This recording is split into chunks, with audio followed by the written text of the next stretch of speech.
soo dhow oday waddanka Sierra Leone miyaa nagu raadsatay su-aashana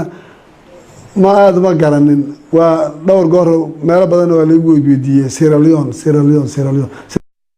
Leone waa meel fog ka gudub hadda qoftan warkeeda ila dhageyso مدي سومري مد مدو وليبة إلى على كوم مدو بربا إلى كوم مدو بربا يا من حريصني ومن مدو لا يا رجل qoftan ayaaba kugu walna jirtay halkay ku dambaysaa hadda ma iskhilaafteen oo ma is afgaraweyseen oo ma kala tagteen mise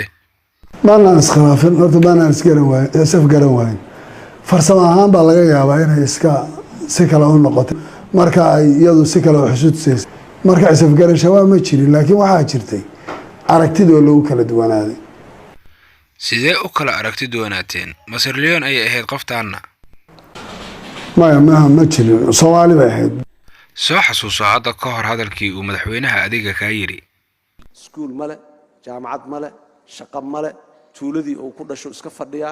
waxa tuuliskii nolosha ma haysto yani